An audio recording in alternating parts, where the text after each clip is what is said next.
விஜய் சாரோட படம் ஜனநாயகன் வந்து டேட் வந்து பொங்கலுக்கு வருதுன்னு சொல்லி ஒரு அனௌன்ஸ்மெண்ட் வந்துச்சு. நான் உடனே ஐயோ இது பொங்கலுக்கு வருது அப்படின்னு சொல்லிட்டு நான் டக்குன்னு ஆகாஷ் ப்ரோ கால் அடித்தேன். ப்ரோ இந்த மாதிரி அனௌன்ஸ்மெண்ட் பார்த்தீங்களா? ஆமாண்ணே, அவங்க வந்து சேஞ்ச் பண்ணியிருக்காங்க அப்படின்னு சொன்னாங்க. நான் சொன்னேன் ப்ரோ இது மாதிரி அந்த படமும் வருது, நம்மளும் பொங்கல் சொல்கிறோமேன் போது 10 நாள் இருக்கிறதுனால 2 படம் கண்டிப்பாக தாங்குண்ணே அப்படின்னாரு. ஓகே, பட் நம்ம வந்து ஏதாவது சேஞ்ச் பண்ண முடியுமா அப்படின்னு கேட்டேன். அப்போ அவர் சொன்னார், அண்ணே சேஞ்ச் பண்ணுறதுல ஒரு 2 சிக்கல் இருக்குண்ணே.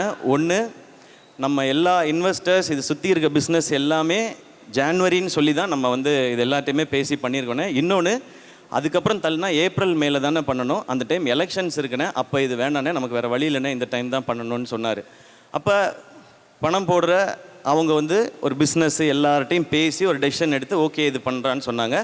சரி ஓகே, இதை நான் கேட்டுட்டேன். ஓகே ப்ரோ, ஏன்னா அது கரெக்டான இதாகவும் இருந்துச்சு. படம் அவங்க எப்படி கரெக்டாக பொசிஷன் பண்ணணும்னு நினைக்கிறாங்களோ அதை கரெக்டாக நம்ம ஏற்றுக்கிறது தான் நம்ம ஒரு ஆர்டிஸ்டாக நம்மளோட வேலை. இப்போ நான் என்ன பண்ணேன்னா, ஓகே ஆனால் இது கரெக்டாக கம்யூனிகேட் மட்டும் பண்ணிடணும்னு சொல்லிட்டு நான் ஜெகதீஷ்க்கு ஃபோன் அடித்தேன். ப்ரோ, ஜெகதீஷ் எல்லாருக்குமே தெரியும், விஜய் சாரோட இருக்கிறவர், அவருக்கு நான் ஃபோன் பண்ணேன். நான் ப்ரோ இந்த மாதிரி படம் நீங்கள் வந்து போஸ்ட்பான் பண்ணிட்டீங்க ப்ரோ அப்படின்னேன்.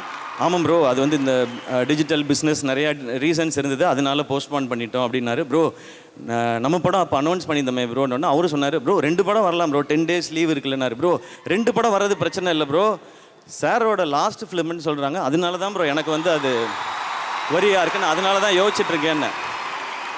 அப்போ ஜெகதீஷ் சொன்னார், ப்ரோ அதெல்லாம் ஒன்றும் பிரச்சனை இல்லை ப்ரோ, நம்ம 2 படமும் சூப்பராக இருக்கும் அப்படின்னாரு. இல்லை ப்ரோ, இதை நீங்கள் நல்லா புரிஞ்சுக்குங்க, லாஸ்ட் ஃபிலிம்னால சார்கிட்ட என்ன செனாரியோங்கிறத கரெக்டாக இன்ஃபார்ம் பண்ணிவிடுங்க, இல்லைனா நடுவில் யாராவது சிலர் காமெடி பண்ணிகிட்டு இருப்பாங்க தேவையில்லாமல், அதனால நீங்கள் சொல்லிவிடுங்க அப்படின்னு சொன்னேன். நான் 5 minutes கொடுங்க, நான் பேசிட்டு வரேன் அப்படின்னாரு.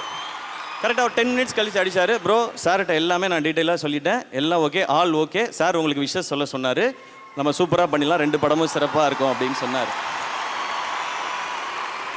இவ்வளோ தான் இதுக்குள்ளே நடந்த மொத்த கதையும்.